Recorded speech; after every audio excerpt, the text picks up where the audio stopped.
Quero cumprimentar todos os presentes, especialmente os apresentadores de trabalhos, né? Nós teremos aqui nessa tarde 5 trabalhos sobre políticas de proteção social. Eu aqui registro que tem 2 da instituição anfitriã, a Universidade Positivo, né? Tem uma da PUC do Rio Grande do Sul, um da PUC do Paraná e o Carlos, né? O querido Carlos, né? Meu orientador, meu amigo, faz parte do grupo de pesquisa que eu coordeno. E mas as minhas palavras iniciais, antes de nós iniciarmos, eu gostaria de registrar minha alegria de estar em mais esse evento do Iberujur. Eu participei do almoço de criação do Iberujur na cidade do Porto, em Portugal. Eu sempre lembro de agradecer ao professor Fábio Veiga, que eu diria, uma pessoa que não para, né? Todos nós temos acompanhado o número de eventos. Eu mesmo, em janeiro, participei de 2, um com a Itália, outro com a cidade do Porto, Portugal, agora com Curitiba. Ele estava me falando que logo em seguida vamos ter outro com Florianópolis, Foz do Iguaçu. Quer dizer, sempre envolvendo e fazendo, assim, permitindo esse intercâmbio América do Sul e Europa, né? Eu digo América do Sul porque não somos só nós brasileiros, né? Eu me lembro que em janeiro, no dia 29 e 30, o evento que teve, eu me lembro que na mesa inicial tínhamos o professor do Chile, né? Professores de Portugal, só na mesa inicial eu tive oportunidade. Por isso, Fábio, eu quero assim registrar a minha admiração pelo teu trabalho. Você é incansável, né? Quem já organizou eventos sabe o trabalho que se tem, né? Então, quero fazer esse registro. Quero também agradecer à Universidade Positivo por essa acolhida, né? Essa parceria com o Iberujur. Eu falo assim, agradecendo o Iberujur, fazendo parte do Iberujur, né? E por isso quero fazer esse registro da Universidade Positivo, aliás, que tem um importante, no estrito senso, né? Tem essa preocupação com políticas de seguridade social, de proteção social. Quero fazer esse registro, né? Porque nem todas as instituições de ensino têm se preocupado com essa temática, ao menos no aspecto mais amplo, né? Porque sempre que a gente fala em proteção social, nós falamos, aliás, sempre que falamos em direitos, né? Não só os de segunda geração, dimensão, não só os direitos de proteção social, os direitos de primeira dimensão, de segunda, de terceira, de quarta, tem o envolvimento da sociedade, tem aquilo que o Nabás chama de a face oculta, né, dos direitos fundamentais, que são os deveres e também o custo dos direitos. Então, quero fazer não posso deixar de fazer esse registro em relação à instituição que é anfitriã, né, e fazer esse agradecimento. Vejo que o professor Fábio está aqui presente, o querido amigo professor Fábio, né, tem me permitido várias questões, às vezes, inclusive, permite que eu contribua também na organização dos eventos, né? Então, professor Fábio, meus agradecimentos aos professores que nos acompanham da Positivo, esse meu registro. Eu comentava que nós temos 5 trabalhos. A perspectiva e a proposta é que em 10 minutos haja apresentação. Eu penso que a gente pode fazer a apresentação de todos os trabalhos e depois, né, como ocorreu no painel que antecedeu, né, fazer um bate-papo, permite isso com 5 trabalhos, nós vamos ter esse tempo extra, isso é bastante positivo, né? E eu vou seguir a ordem aqui da apresentação que está no programa. Quero agradecer a todos que dedicaram tempo para fazer esse artigo, encaminhar o artigo, felicitá-los por ter a aprovação do artigo. Depois vão ter a publicação do trabalho realizado, né? E, então, de imediato, eu não sei se o professor Fábio quer fazer algum registro, professor Fábio, e aí depois eu passo a apresentação dos trabalhos e, posteriormente, as discussões. Professora Zélia, obrigado. Vou ficar aqui escutando atentamente. Os temas são muito importantes. E obrigado pelas palavras e parabéns aí pela moderação do evento, que já sei que vai ser muito, muito boa, porque você sempre coloca uns pontos aí para as pessoas darem uma pensada e sair um pouquinho das linhas. Geralmente nós estamos sempre numa mesma linha, é bom dar uma mudada para entender, né, outros aspectos. Então, parabéns e desejar aí a todos aí excelentes palestras. Tá, mais uma vez, meu agradecimento. Né? E eu chamo a atenção dos deveres e dos custos. Né? Ontem a gente assistiu essa discussão que teve em relação à lei orçamentária anual e esses recursos que foram retirados da Previdência Social, quer dos benefícios do regime geral, quer do seguro-desemprego. E isso eu tenho dito já há bastante tempo, que vai chegar um momento em que os membros do Poder Legislativo só vão carimbar as despesas previamente fixadas por conta dessas despesas obrigatórias com previdência, com saúde e com tudo mais. Mas, especialmente com previdência, né? Quando a gente considera o conjunto de recursos que são destinados aos direitos sociais, nós percebemos que, na verdade, 2/3 ou mais dos recursos federais destinados aos direitos sociais são destinados a um direito só, que é a Previdência Social. Então, na verdade, o que o Congresso Nacional fez, não vou aqui nem defender uma coisa e nem outra, mas é aquilo que eu, no mínimo há 10 anos, tenho dito, que como os gastos são crescentes em relação à Previdência Social, e eles não crescem na mesma medida em que crescem as receitas, não só da Previdência, mas as receitas no conjunto geral, né? E aí a gente vê isso que viu ontem e que, na verdade, é importante ter proteção social, mas é importante ter outras políticas também, que não só Previdência Social. Então, feitas essas considerações, passo de imediato, então, a palavra ao Carlos Gustavo Moimaz Marques. Ele é professor, né, do Mackenzie, também na graduação em outra instituição. Ele vai abordar o tema Sistema de Seguridade Social e Revolução Industrial 4.0. O professor Carlos, inclusive, faz parte de um grupo de pesquisa que eu coordeno, que está ligado ao programa de pós-graduação em Direito Político e Econômico do Mackenzie. E o Carlos, desde antes de ser doutorando, né, ele fez mestrado na PUC, mas no que ele defendeu o mestrado na PUC, já começou a fazer parte do grupo de pesquisa, depois acabou fazendo doutorado, e mesmo já tendo defendido há bastante tempo o doutorado, continua, porque temos vários doutores no grupo de pesquisa que tem como objeto, né, de investigação exatamente os direitos relacionados à Seguridade Social, que no caso brasileiro, né, para os que nos ouvem da Europa, né, no caso brasileiro, inclui previdência, saúde e assistência, porque se eu falo aqui dos portugueses, a segurança social inclui segurança social contributiva e não contributiva, que seria parte da nossa assistência.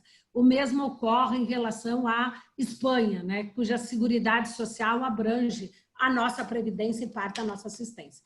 Carlos está com a palavra, tem 10 minutos, são 14h10, tem até as 14h20. Quando faltar 1 minuto, eu aviso daí para concluir, caso não tenha concluído. Está com a palavra, Carlos. Primeiramente, boa tarde a todos. Eu cumprimento a todos na tarde de hoje na pessoa da professora Zélia e aproveito aqui também para registrar os meus parabéns ao professor Fábio pela organização do evento. Eu participo a primeira vez de um evento da Iberjur e, como já tenho escutei bastante desde as palestras de ontem, a excepcional organização que a Iberjur tem com os eventos, eu constatei, estou constatando isso também agora, participando desse evento, então eu deixo aqui para o senhor professor Fábio os meus parabéns. Como o meu tempo é curto, eu vou tentar ser o mais breve possível.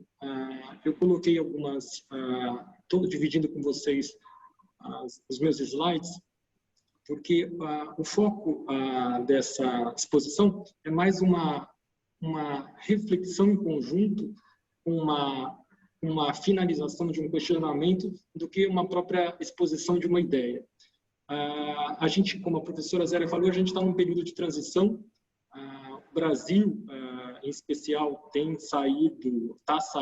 saiu recentemente de uma reforma previdenciária em 2019, uma recente reforma previdenciária, uma reforma previdenciária que buscou tentar reformular alguns vícios, se a gente pode assim dizer, do sistema de seguridade social como um todo. E a gente tem acompanhado em todo mundo a discussão de como vai ser o futuro da proteção social, quando a gente pensa dentro desse protótipo de seguridade social, como vai ser o futuro. A gente já tem visto aí a União Europeia criando e orientando os seus Estados-membros a trabalharem com critérios e instrumentos que impliquem se pensar naqueles instrumentos de sustentabilidade do sistema, já que a gente tem uma nova realidade demográfica que exige uma nova reflexão da própria proteção previdenciária, e a gente está se deparando agora, principalmente no Brasil, com essa questão da Revolução 4.0. A robotização, a inteligência artificial, ela vem com uma nova proposta de estruturação da realidade social como um todo, e que tende a potencializar toda essa ideia que a gente tem de proteção social. E a pergunta e a reflexão, ou melhor, que eu parti nesse artigo, foi justamente pensar se nós ainda hoje, dentro dessa realidade, dessa nova realidade demográfica que nós temos, seja na Europa, seja no próprio mundo como um todo, e aliado a esse novo contexto que a gente tem da estruturação das relações sociais, que estão sendo concretizadas com a Revolução Industrial, se a gente pode ainda pensar que a ideia de seguridade social que foi trazida na Inglaterra no século passado, ela ainda pode permear essa teia de proteção dentro dessa nova realidade. Tá? Para isso, já que direito social, para a gente chegar a pensar na conclusão ou na conceituação de algum instituto, a gente tem que contextualizar, já que a doutrina costuma dizer que a historicidade é elemento conceitual de qualquer direito social. Eu volto para tentar pensar um pouco sobre essa ideia e tentar responder essa questão, se ainda um protótipo de seguridade social ele está eficaz, partindo do próprio desenho que foi feito e que acabou formatando toda a ideia de sistema de proteção social que a gente tem até hoje, que foi absorvido na Europa Ocidental e aqui, principalmente na América Latina, como a professora Zélia já falou, que é essa ideia de seguridade social. Tá? E tudo isso começou dentro que todos nós conhecemos como Plano Beveridge. O Plano Beveridge, ele parte do pressuposto de que a gente não pode, como a gente fazia até então, de pensar serviços e direitos sociais de forma desarticulada. A ideia de sistema é pressuposto identificador desse plano beveridiano para tentar estruturar um mecanismo efetivo de proteção social. E essa ideia de trabalho entre sistemas e mecanismos articulados faz com que se desenhe a ideia de proteção social, como a professora Zélia falou, acaba sendo peculiarizada em cada país, mas de uma forma geral ela acaba e ela tem como centralidade se pensar na proteção articulada, a efetivação de um mecanismo universal de proteção social com base em duas técnicas protetivas, que são justamente a técnica de provisão, a ideia do seguro social, que é a proteção previdenciária que a gente tem até hoje, ou a técnica da ajuda, que é a assistência social. E dentro desse protótipo de estruturação de proteção social desenhada lá na Inglaterra, as premissas básicas dessa ideia de uma proteção, de um mecanismo de proteção seguritária, contributivo, como o principal instrumento de proteção social, como a principal via de acesso a esse sistema de proteção, e a técnica de ajuda, que é a atividade assistencial ou a previdência não contributiva, como a professora Zélia mencionou, de acordo com a roupagem de determinado país, ela sempre ela é desenvolvida dentro de uma ideia lógica e uma ideia básica, que é o pleno emprego. Tá? Se a gente analisar profundamente o plano BEPT, a gente pode dizer que o ponto de partida do plano BEPT é pensar a proteção social a partir do emprego. A ideia, a regra de ouro, se nós podemos dizer assim, é desenvolver todas essas técnicas de proteção pensando e pressupondo de que o Estado vai garantir o pleno emprego. Tá? Por isso que a gente tem como norte a ideia de que Seguridade Social ela tem que pressupor a relação de emprego. E pressupõe a relação de emprego por quê? Porque as ideias de emprego, elas acabam equilibrando aquela relação de responsabilidade entre indivíduo e Estado. Além disso, ela acaba sendo apresentada, e segundo isso é o que aponta o plano BEPT, a principal instrumento de vulnerabilidade social, ele se atinge o antídoto para se combater a principal causa de vulnerabilidade social, que é a miséria, se dá com o emprego. Então, é o emprego dentro do plano BEPT que vai alicerçar, seja a energia que vai dar ao sistema, seja a forma com que o sistema vai trabalhar e vai se articular entre as técnicas de proteção. Como é um emprego a principal via de acesso, o acesso à técnica de provisão, ela sempre tem que ser vista de uma forma prioritária em relação à técnica de ajuda. Essas são as ideias, pelo menos aquilo que se consegue se extrair. Oi? Tem 1 minuto, Carlos, para concluir. Tá, joia. As ideias que tem que se extrair partem justamente desse pressuposto. E a gente olhando o plano BEPT, quando ele faz todo o mapeamento do histórico social da época, ele considera que a fonte de energia e de lastro financeiro para garantir todo esse sistema, ela está calcada principalmente na relação de emprego.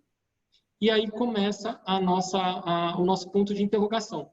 Por quê? Porque se a gente pegar a realidade brasileira hoje, que tem iniciado esse processo revolucionário das novas tecnologias, a nossa realidade atual de hoje, ela já traz uma descontextualização daquela premissa que a gente tinha anteriormente quando a gente analisa o plano BEPT. Tá? Hoje, o quantitativo de empregados, as relações de emprego, que era o principal instrumento utilizado no plano para dar lastro ao sistema, a gente tem um quantitativo muito menor.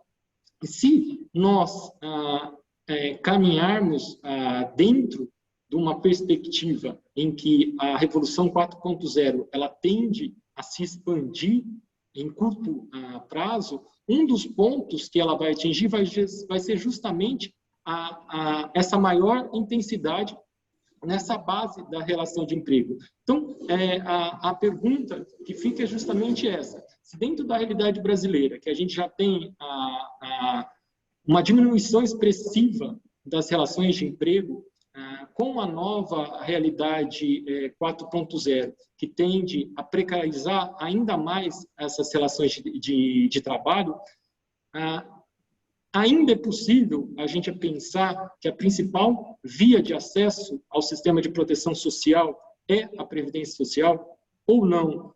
A partir de agora, dentro dessa nova realidade, o mecanismo, a assistência social, ou, se a gente pode falar assim, a previdência não contributiva, ela passa a ser a ponta inicial de qualquer sistema de proteção social. Era isso, professora.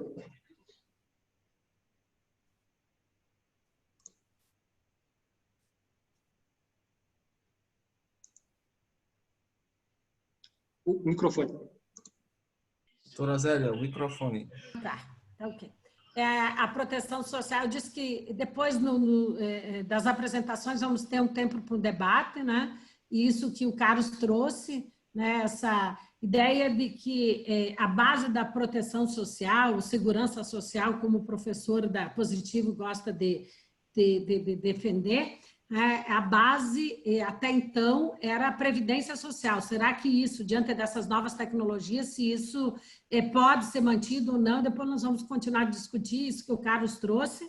Inclusive, o Carlos está fazendo um estágio de pós-doutorado, né, com a Rédia Calabra, sobre a minha supervisão, tratando exatamente sobre essa temática, né, Carlos? Sobre essa questão da seguridade social diante das novas tecnologias.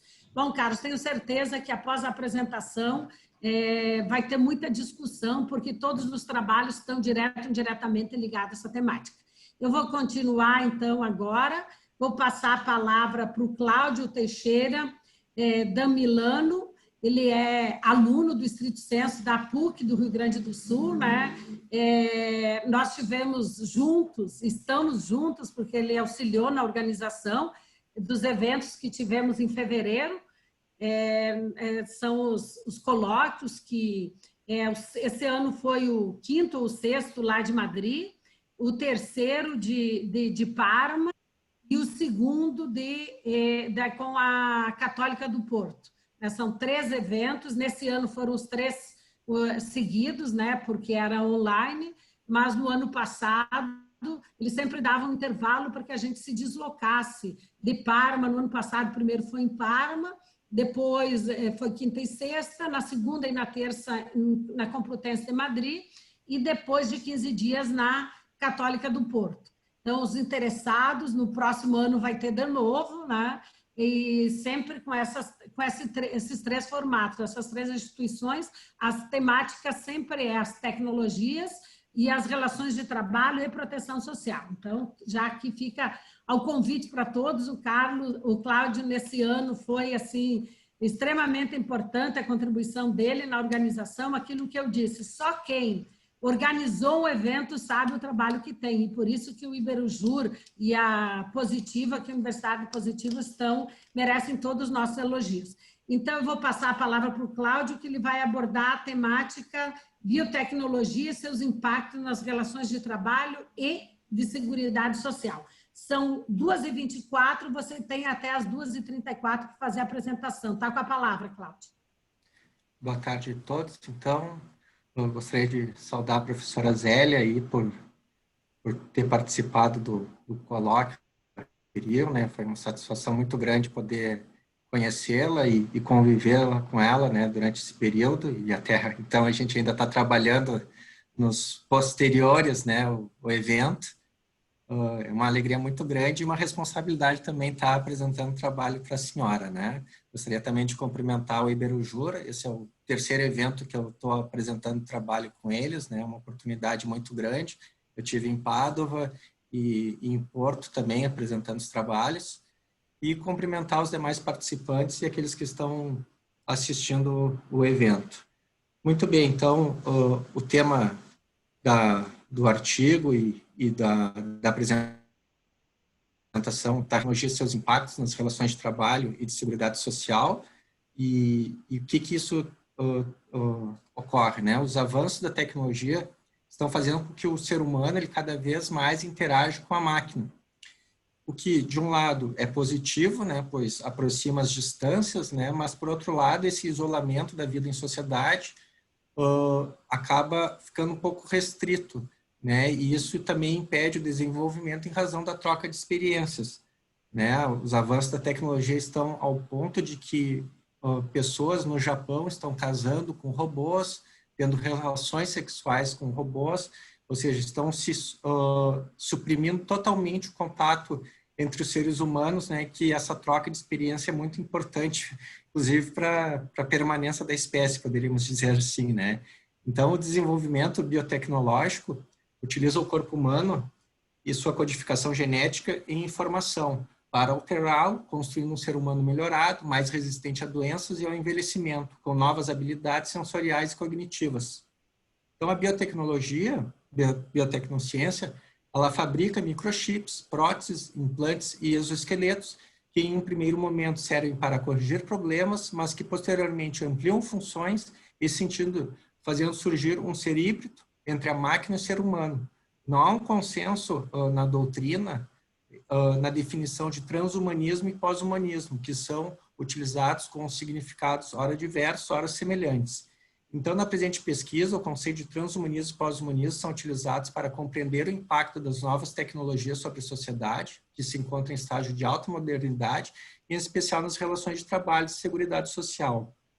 O problema de pesquisa a ser resolvido é se existe risco da tecnologia proporcionar uma classe hierárquica entre seres hiperhumanos, corporalmente modificados, que sejam tornados superiores em capacidades e habilidades, e seres humanos corporalmente inalterados e, portanto, inferiores em capacidades e habilidades. Então, a apresentação que vai se seguir, né, em primeiro momento, vou tentar definir o que é transhumanismo e pós-humanismo.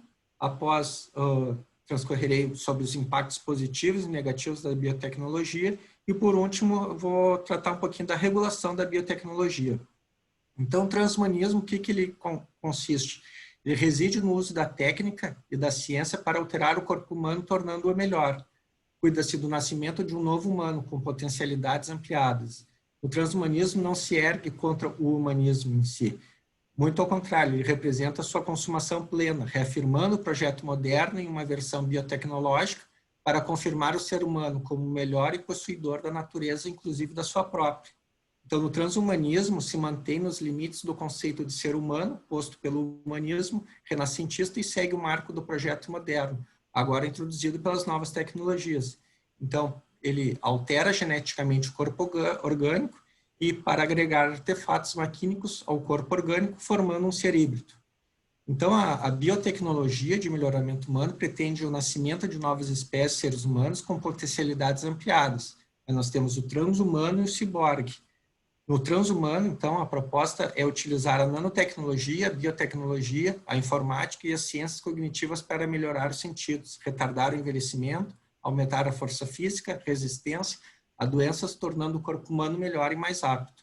O transhumano, que emergirá dos laboratórios de biotecnologia, melhorado, né, em todos os aspectos físico, intelectual, psíquico, mnemônico, viverá mais, praticamente não adoecerá, retardará o envelhecimento, terá força e inteligência superiores, a morte será algo raro. Então, em verdade, o transhumano, ele vai flertar com a imortalidade, né? Nesse contexto, não se pretende a superação do ser humano, mas de um determinado modo de ser humano. E aí, o que seria, então, esse aprimoramento ou melhoramento do ser humano, né? Seria o aumento da longevidade, conforme a gente já mencionou, através da biotecnologia e engenharia genética, a melhoria da capacidade cognitiva pelo uso de substâncias e alterações diretas no cérebro, melhoramento físico por substâncias, alterações genéticas e próteses de alto desempenho. E aí surgem três correntes, né? O transhumanismo libertário, onde o uso dessas tecnologias do livre mercado estaria bem forte, né? Onde poderia ser produzido isso. E também as pessoas teriam a opção de escolher ou não se irão utilizar esses avanços da tecnologia. A outra discussão está relacionada ao transhumanismo democrático, né? Em que ponto essas tecnologias estarão disponíveis para as pessoas, todas as pessoas terão direito a usar, terão acesso a essas tecnologias. E o terceiro, que seria o princípio do estropianismo, que foi deliberado por seu fundador, Max More, como progresso perpétuo, autotransformação, otimismo prático, tecnologia inteligente, sociedade aberta, autodireção e pensamento racional. Já no pós-humanismo, que acaba assim sendo um pouco mais uma questão não só de ficção científica, mas ela já está se tornando uma realidade, né?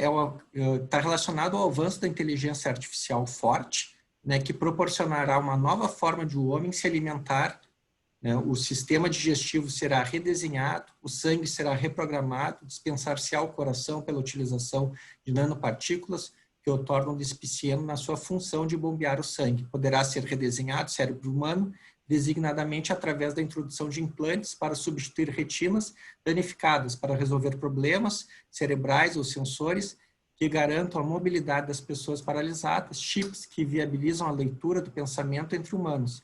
Então, atualmente, já se faz experiência no sentido de se fazer uploads do conhecimento humano e da inteligência humana através de computadores e ensaiam-se formas de, pela introdução de pequenos chips, se proceder a um controle de dados biométricos dos sujeitos.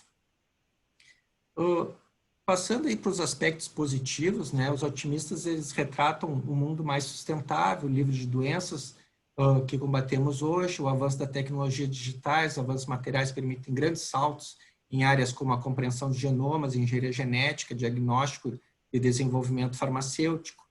Uma grande área que se espera é o tratamento médico mais específico, não tão generalizado, mudanças fundamentais em testes de drogas que podem ser feitos em objetos humanos reais, dada a disponibilidade de órgãos totalmente impressos. A biotecnologia poderá permitir a substituição do osso cultivados em laboratórios a partir de células-troncos de pacientes introduzidos em impressoras 3D. Já os aspectos negativos, né, os pessimistas alertam para um futuro distópico, de bebês projetados e acesso desigual aos frutos da biotecnologia. Alguns temem que a biotecnologia torne obsoleta a presunção de igualdade humana, a produção não controlada ou não regulamentada de parte do corpo humano, equipamentos médicos ou alimentos, aumento de resíduos para eliminação, sobrecarregando mais o meio ambiente, e também surgem grandes debates éticos decorrentes da impressão de partes do corpo e órgãos, né? Quem irá controlar a capacidade de produzi-los, quem irá garantir a qualidade desses órgãos impressos. Aqui também ocorrem desincentivos distorcidos para a saúde, né? Se tudo é substituível, por que viver de forma saudável, por que praticar esportes? E como fica o cuidado e o zelo do empregado para não se acidentar, já que ele pode substituir uma mão, um braço? Como fica o sistema de seguridade social se as pessoas vivem mais e com mais saúde? Ainda teremos aposentadoria? Algumas reflexões que a gente acaba fazendo ao estudar esse tema. Se as próteses desenvolverem... Está concluindo, né, Cláudio? Tu estás concluindo. Estou concluído aqui. Então, se essas próteses elas podem desenvolver a mobilidade acidentada, tornando-se até melhor, será que ele ainda vai receber o benefício previdenciário? Então, todas essas questões que surgem acabam fazendo com que a regulação da biotecnologia seja extremamente necessária, né? A governança para que os valores humanistas e universais eles sejam observados. Então, deve-se respeitar então, os princípios da proporcionalidade, solidariedade, justiça, precaução, reversibilidade, segurança e responsabilidade. Então, o futuro desafiará nova compreensão do que significa o ser humano de um ponto de vista social e biológico. Então, aqui encerro minha apresentação, professor, agradecendo mais uma vez a oportunidade. Cláudio, eu que agradeço e vejam que as nossas preocupações só aumentam, né? Ali o Carlos apresentou, né, o cenário bastante alterado em relação quando foi pensada a Seguridade Social lá em 1942 e o atual quadro. Agora você apresenta mais toda essa questão da biotecnologia e o que isso repercute no direito do trabalho e na proteção social. E o próximo trabalho, né, é da Larissa, aliás, desculpem, do Clayton Santos do Couto, da PUC agora do Paraná, e ele vai abordar um tema que o Carlos, no final, ele fez um questionamento, né? Será que vamos manter essa proteção previdenciária ou será que temos que conceder uma proteção não contributiva, uma proteção mínima? E aí o Clayton vem e diz, o direito ao mínimo existencial na jurisdição do Supremo Tribunal Federal e do Superior Tribunal de Justiça. Ele vai trazer essa perspectiva do Poder Judiciário. Nós, brasileiros, sabemos o quanto tem sido judicializado né, os direitos sociais de uma forma assim bem mais acentuada que os países europeus. É uma realidade mais latino-americana e ainda maior no caso brasileiro, né? E ele vem trazendo, então, essa perspectiva do mínimo existencial nas nossas duas cortes superiores, né? O STJ e o Supremo.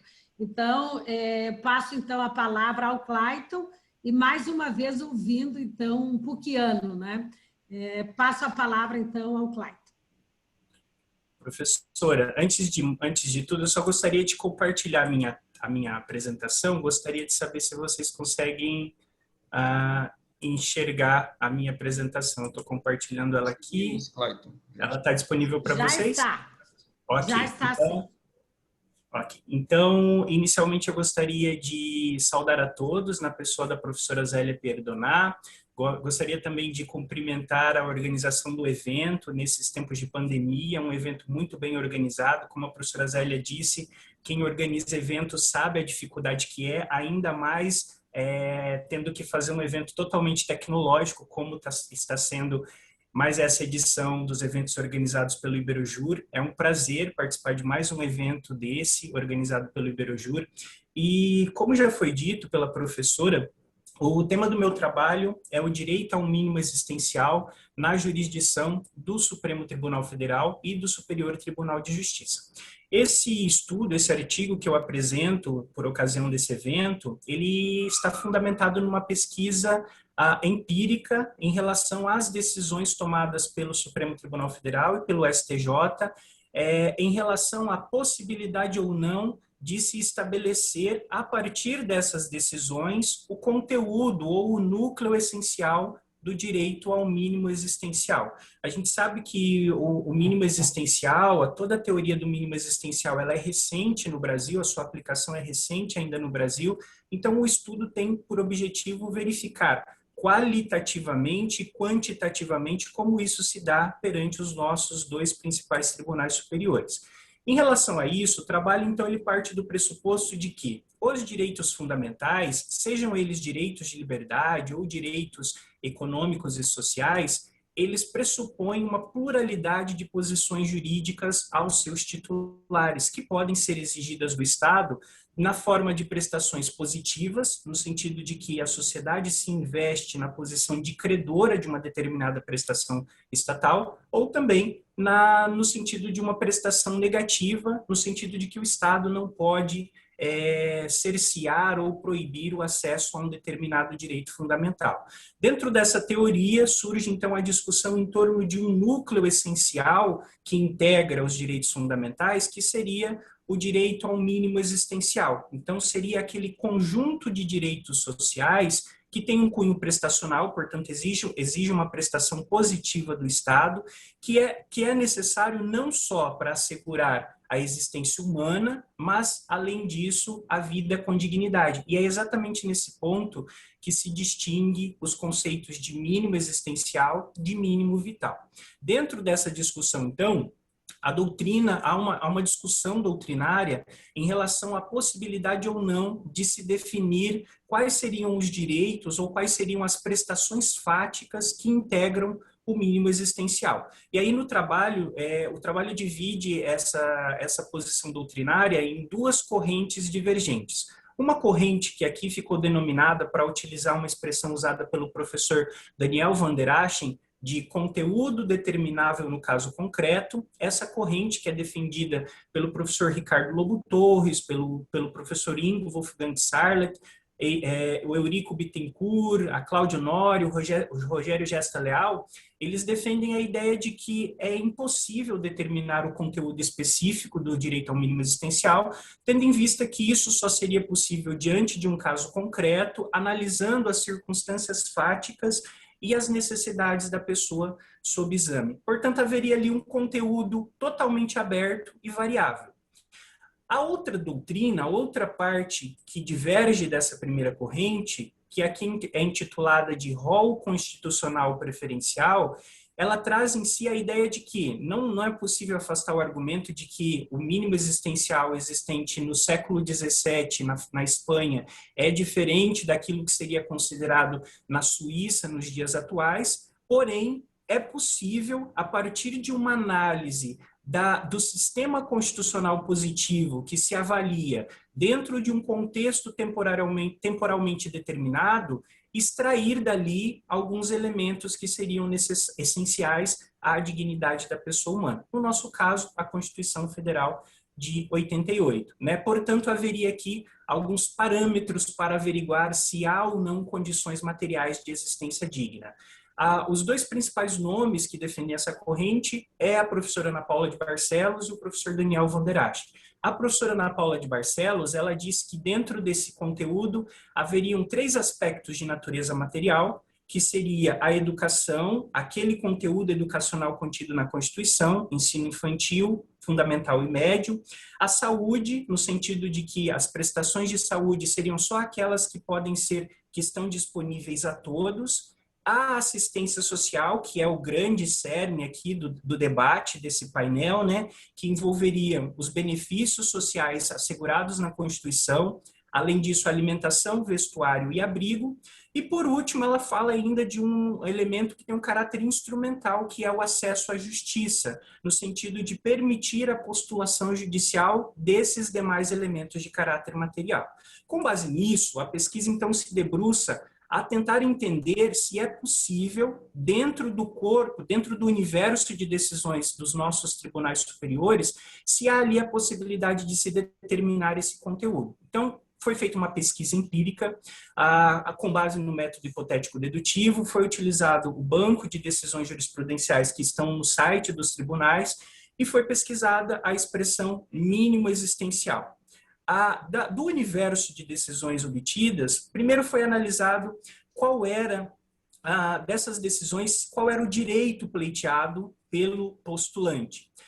Segundo, foi verificado, então, se a decisão jurisprudencial ela verificava, pelo menos, o conceito mínimo de direito ao mínimo existencial, se havia ali um conceito, ainda que de forma superficial. E, por último, foi verificado se havia um processo ponderativo do mínimo existencial para verificar se, de acordo com as condições fáticas e jurídicas, aquele direito deveria ou não ser aplicado naquela situação em específico. E aí eu trago aqui alguns resultados dessa pesquisa. Nesse primeiro gráfico a gente vê, então, que no Supremo Tribunal Federal foram encontradas 21 decisões que se referiam ao mínimo existencial, a maior parte delas relacionadas à saúde, algumas relacionadas ao sistema penitenciário, banho de sol, situações precárias nos presídios, 2 relacionadas à assistência social, 2 a direito à educação, principalmente vagas de creche, mínimo existencial ecológico, acesso à justiça e direito à moradia.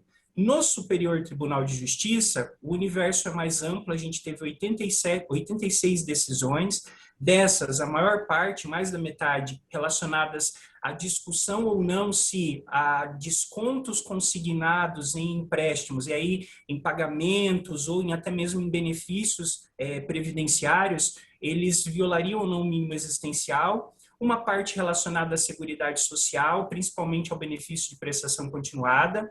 Outras decisões relativas ao sistema penitenciário, direito à saúde, direito à educação, moradia, mínimo existencial ecológico também, saneamento básico e energia elétrica. Com base nessas decisões, foi verificado então se os tribunais, tanto o STF quanto o STJ, havia tido a preocupação de conceituar o que era mínimo existencial.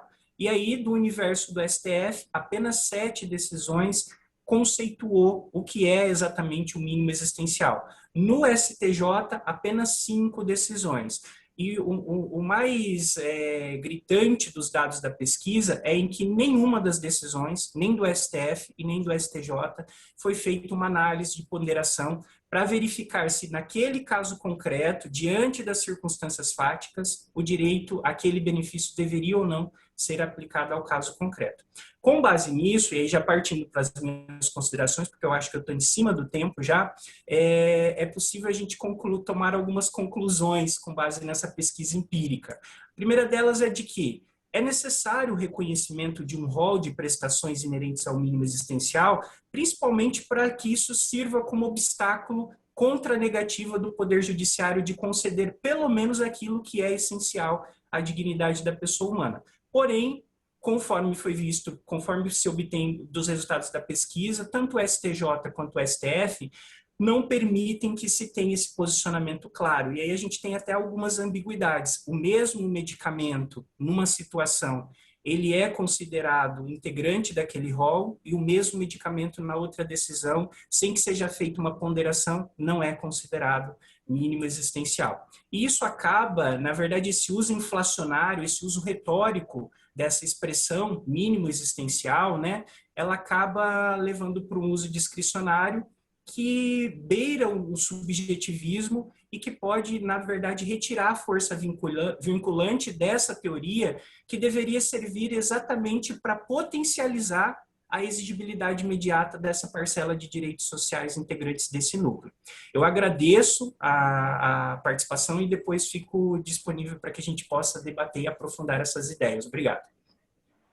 Obrigada a você, Clayton. Eu compartilho contigo essa o subjetivismo que tem preponderado, por isso que o nome do nosso painel, né? Políticas públicas. Na verdade, o que tem acontecido nessa questão da judicialização excessiva dos direitos sociais, especialmente os de seguridade social, demonstra que nós acabamos tendo aquilo que você disse, situações iguais, ter tratamento diferenciado, né? O que demonstra que não é um meio adequado à judicialização e sim à efetivação de políticas públicas. Mas também deu para concluir, especialmente quando você mostrou o bolo do STJ, né, o quanto que os nossos ministros desconhecem o texto constitucional, porque eles separaram lá a seguridade de saúde. Né? O Carlos, na apresentação dele, falava do sistema brasileiro, né? E falar dentro da nossa seguridade social está incluída a saúde, mas infelizmente, né, os ministros do STJ, né, ao menos quando fazem isso, e a gente pode ver em várias decisões eu diria, essa falta de perspectiva do texto constitucional. Às vezes eu digo que eles conhecem mais a jurisprudência estrangeira do que o texto constitucional. E a gente verifica isso, inclusive, na pizza que tu mostrou ali, relacionada aos direitos. E esse é o trabalho. O meu trabalho do pesquisador é isso, né? Demonstrar que, muitas vezes, aqueles que têm obrigação de cumprir o ordenamento jurídico o desconhecem. Então, queria fazer esse registro aqui. Quem me conhece sabe que eu tenho sido muito crítica, né, ao subjetivismo das decisões, mas é importante, você trouxe aqui os autores brasileiros que discutem o mínimo, né? Eu sempre dou para os meus alunos do estrito senso, ao menos aquele capítulo do livro da Ana Paula, onde ela traz os 4 direitos, um instrumental, como você disse, e os 3, né? E dentre os quais há os direitos assistenciais, e aí você coloca ali o mínimo necessário. Bom, feitas essas considerações, agradeço mais uma vez pela sua explanação, e depois nós vamos discutir, sem dúvida alguma. Agora, na sequência, né, dois daqueles que estão nos recepcionando, os anfitriões hoje, 2 da Universidade Positivo, né, que são os nossos anfitriões. Primeiro, a Larissa Thaís Leite Silva, que, como eu disse, é da Universidade Positiva. Ela vai tratar da Previdência Social e Desenvolvimento, a necessidade de investimento em tecnologia para facilitar o acesso aos benefícios previdenciários, né? Eu tenho certeza que ela colocou aqui previdenciário, lato sensu, também os assistenciais. Eu, além de professora, sou aplicadora do direito, e hoje de manhã participei de uma reunião de um grupo interinstitucional, do qual faz parte o INSS, a Secretaria da Previdência, Tribunal de Contas da União, Defensoria Pública, Ministério Público, e onde a gente discutia também esse tema do investimento em tecnologia, da utilização de tecnologias, talvez até viabilizando ali uma teleavaliação social, no caso do benefício assistencial. Larissa, eu passo a palavra, então, você tem 10 minutos para a exposição, agora são 2h50, então até às 3 horas você está com a palavra. Boa tarde, professora. É um prazer conhecê-la, gostaria de tê-la conhecido ao vivo, mas quem sabe teremos chance. Boa tarde, colegas. Vou falar sobre a Previdência e Desenvolvimento e a necessidade de se investir em tecnologia para facilitar o acesso aos benefícios previdenciários. Como a senhora colocou, na verdade, eu também quis englobar os assistenciais. Aqui a ideia do desenvolvimento, a gente parte da concepção de Amartya Sen, no sentido de que desenvolvimento de uma nação é eliminar as barreiras de privação de liberdade. E para isso a Previdência Social auxilia muitíssimo nesse sentido, porque pela capacidade de redistribuição de renda e garantia mesmo da movimentação financeira nas pequenas cidades. Eu trouxe aqui alguns dados, né? Na realidade eu trouxe algumas tabelas, porque eu trabalhei bastante com essa questão dos dados extraídos do PNAD. Então, em 2018, a população ocupada do Brasil, entre 16 e 59 anos, era estimada em 83,9 milhões, sendo que 70% está protegida pela Previdência Social. Aqui, esse gráfico, ele demonstra que houve, inclusive, uma queda, né? Em 2016 era em torno de 73% e baixou para 70,8%, provavelmente em razão dos problemas econômicos que nós temos tido. Já para aquela população acima dos 60 anos, a cobertura previdenciária ela é maior. Ela chega a 84% da população brasileira. Isso inclui também os benefícios assistenciais, né? Previdenciários e assistenciais. O nível de impacto da Previdência no Brasil ele é tão grande que até em relação à diminuição do nível de pobreza, né, a essa perspectiva, considerando em 2018 que estariam um nível de pobreza cidadãos com renda per capita abaixo de meio salário mínimo, o impacto da Previdência foi de reduzir em torno de 16,7%, o que seria o nível a quantidade de brasileiros na situação de pobreza, né, abaixo de meio salário mínimo. Esse gráfico eu achei bem interessante também, porque ele demonstra aqui onde há a taxa de pobreza observada, né, nesse azul escuro, e no azul claro, a expectativa acaso não houvesse essa distribuição previdenciária, o repasse dos benefícios previdenciários assistenciais. Dá para ver tranquilamente que a partir dos 60 anos, né, até porque nessa faixa etária que aumenta a população coberta pelos benefícios, olha a diferença que faria a quantidade de idosos em nível de pobreza que nós teríamos se não houvesse o repasse previdenciário. Não bastasse a parte pessoal, né, a questão do repasse da renda particular de cada um, esse estudo eu achei bem interessante, foi um estudo realizado pela Anfip, pela Associação do Ministério do Trabalho, né? Ele demonstra que principalmente para... Anfip e a Associação dos Fiscais que eram da Previdência hoje estão na Receita, com a criação Receita Federal. Federal do Brasil. E eu achei bem interessante esse estudo, porque ele demonstra que para municípios até 20 mil habitantes, 87% dos municípios tiveram arrecadação, o repasse previdenciário foi maior do que a própria arrecadação dos municípios. E mostra também que 73% dos municípios, o repasse previdenciário, o montante de valores pagos pela Seguridade, pela Seguridade Social, superou o repasse realizado pelo Fundo de Participação dos Municípios. Então, a economia das pequenas cidades, ela gira em torno da Previdência. Isso é inegável. Mas, apesar dessa grandiosidade, ou até pela grandiosidade da Previdência, nós temos muitos problemas na concessão de benefícios. Há várias dificuldades e há muita discussão. Até por isso, como a professora mesmo colocou, nós temos um grande problema no Brasil, que é a judicialização excessiva. Aqui eu trouxe, já me restringindo ao INSS, né, os demais dados eles trazem também regime geral e regime próprio. Aqui, trazendo apenas a situação do INSS, esse aqui é a listagem dos 100 maiores litigantes do CNJ.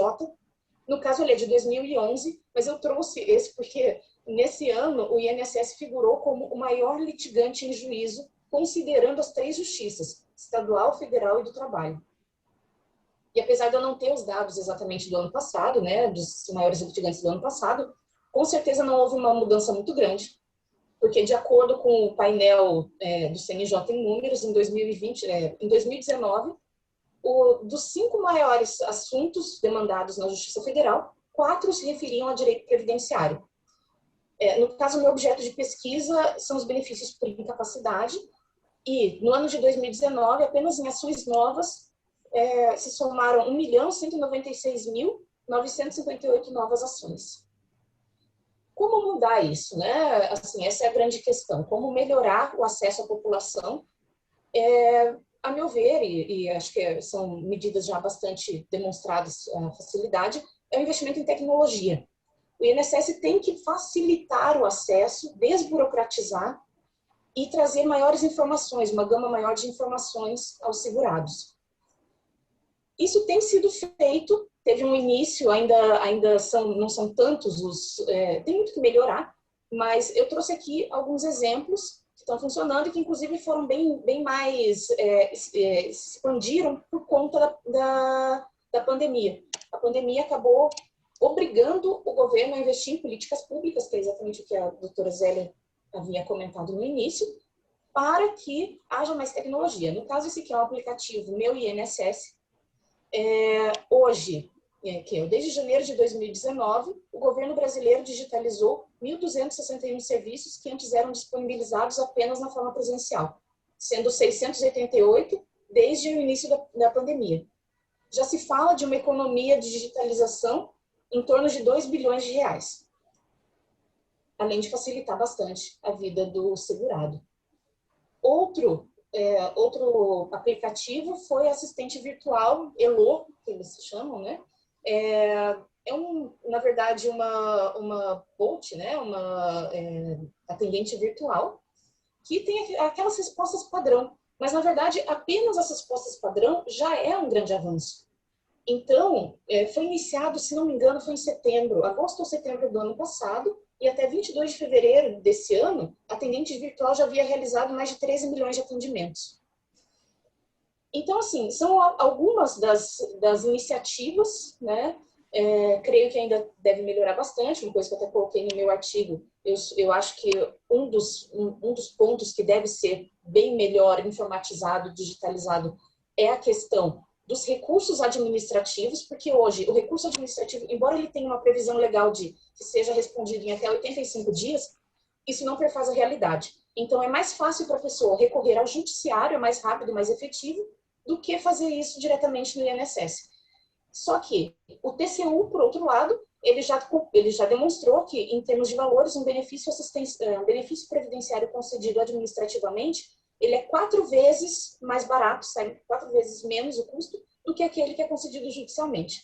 Então, são várias as vantagens na aplicação da tecnologia dirigida ao INSS, ao sistema previdenciário em geral, e deveria haver maiores investimentos nesse sentido, porque é uma forma de facilitar a vida do cidadão, garantir o acesso aos benefícios, diminuir custos para o Estado. Eu acho que é isso. Eu agradeço. Larissa, eu agradeço. Estou aqui com um processo no meu computador aqui. A pessoa entrou em 2010, e entrou pedindo uma revisão de uma temática que não discutiu no administrativo e ainda não transitou em julgado, 10 anos depois.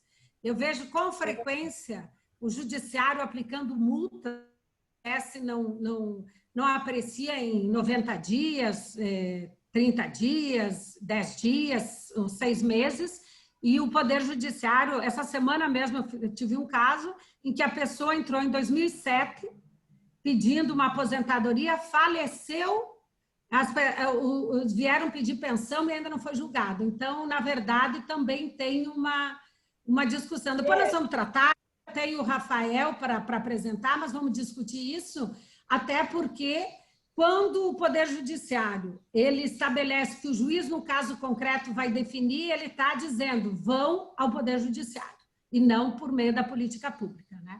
Então, mas isso nós vamos ter tempo para discutir, temos até as 4 horas, mas vamos abrir depois para discussão, tá? Só que eu tinha que fazer esse registro, porque eu estou aqui, se quiser eu dou até o número do processo, dos 2 processos, um deles demorou 13 anos e o outro 10, e depois eu posso contar o problema, que se o judiciário não fizer alguma coisa, a pessoa perdeu o direito, né? Perdeu o direito porque não foi depois eu vou comentar nesse sentido. Então, eu vou passar a palavra agora, então, para o último expositor, também é da Universidade Positivo, né? O Rafael Marques Batista. Marques, é assim que pronuncia, né? Ele vai tratar sobre o neoliberalismo e segurança social, interrelações e a experiência neoliberal chilena. É interessante porque eu gostaria que o Rafael, na sua exposição, também trouxesse o conceito que ele expõe, né, de segurança social, que é do professor da casa, que é um conceito que não é unanimidade no Brasil, assim, porque ele utiliza uma diferenciação entre segurança social e proteção social. Né? Então, eu peço, porque muitos dos que nos acompanham, acho que não conhecem esse posicionamento do professor de vocês, então eu peço, até como, se você não o fizer agora em sua apresentação, depois, durante as discussões, eu gostaria que você fizesse. Então, está com a palavra, Rafael, para a exposição, tu tens 10 minutos para a exposição. Obrigado. Obrigado, Zélia. Obrigado a todos, a toda a organização. Olá para todo mundo, para os palestrantes. Me ouvem bem? Acho que sim, né?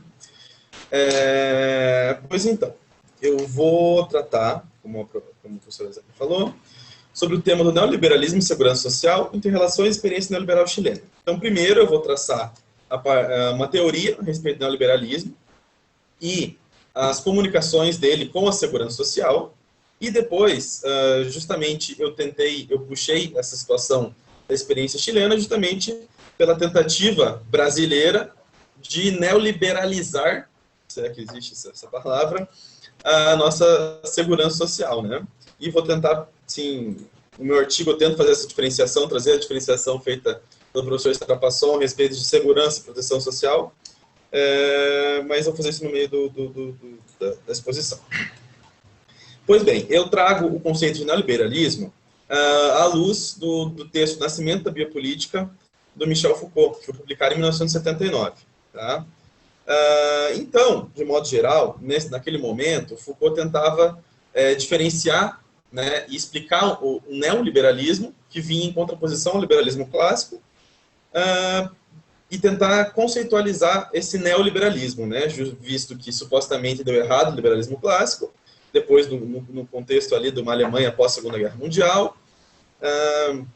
Então, de modo geral, trazendo a parte teórica, ele diz que a diferença entre o neoliberalismo e o liberalismo clássico seria a necessidade de uma intervenção estatal, ainda que mínima e absolutamente quando necessário. Então, seria num sentido regulatório do livre mercado e da concorrência, que são esses dois elementos que vão gerenciar basicamente todos os âmbitos da sociedade e economia. E o papel do Estado seria justamente, pontualmente, de maneira muito pequena, gerir e manter e garantir o livre mercado e a concorrência. Então, de modo geral, essa é a diferenciação do neoliberalismo e do liberalismo clássico, bem de passagem. Só que é exatamente aí que entra a segurança social, porque são em pequenos pontos, e o principal deles, onde o Estado entendeu que deve atuar, seria justamente na segurança social. Só que, como ele traz, eu gosto de mencionar aqui, é justamente onde existe um excesso de capital, e apenas quando existe esse excesso de capital que o Estado vai atuar da menor maneira possível e mais pontual possível, sem exageros. Então, transferindo recursos quando apenas absolutamente excedentes para pontos sociais absolutamente escassos. Então, da onde sobra da gestão do mercado, da concorrência, que ele vai atuar. Então, por conta dessa ideia de ser diminuto, a atuação estatal na segurança social vai ser justamente na proteção do mínimo vital que não infrinja a dignidade da pessoa humana, deixando de lado os direitos sociais mais amplos, visando o bem-estar da população. Então, é nesse ponto que eu trago a interpretação do meu orientador, professor Carlos Strapasson, e também que é justamente uma visão que você vai achar em textos da ONU, que eu coloquei no meu artigo, que é o seguinte: a proteção social, ela se dá de uma maneira aliada à ideia de mínimo vital e dignidade da pessoa humana. A segurança social, ela diz respeito, né, nessa interpretação, a direitos mais amplos, direitos sociais mais amplos que passam de um bem-estar, não apenas para o mínimo vital. É nesse sentido que eu trago essa diferenciação conceitual. Tá? Pois bem, nessa ideia, nessa proposição teórica de neoliberalismo e segurança social, justamente eu trago a experiência chilena. Por quê? Porque quando eu escrevi o texto, estava ali na tramitação ainda da PEC 6 de 2019, né, proposta de emenda constitucional, que depois veio a se tornar a emenda constitucional 103. E o texto da proposta original, o texto original da proposta, ele pretendia, ele se posicionou e se observou a experiência chilena e a experiência americana de segurança social e se pretendia dessa maneira, né? Sabemos que vivemos um governo neoliberal, que se pretende pelo menos neoliberal, e ele se espelhou, perdão essa palavra, se espelhou no Chile e nos Estados Unidos, e isso está no texto da proposta da PEC 06. Então, com base nisso, eu resolvi então olhar para o nosso vizinho do Pacífico, né, e ver como é que se deu essa mudança, essa experiência neoliberal relativa à segurança social no Chile. Pois bem, essa transformação se deu na década de 70 e 90, foi encabeçada pelo Pinochet e gerida pelo liberal Milton Friedman, né, que era o quê? Uma desestatização da segurança social no Chile, transferindo responsabilidades e recursos para instituições privadas, essas instituições privadas que passariam a gerir e prover as aposentadorias e pensões.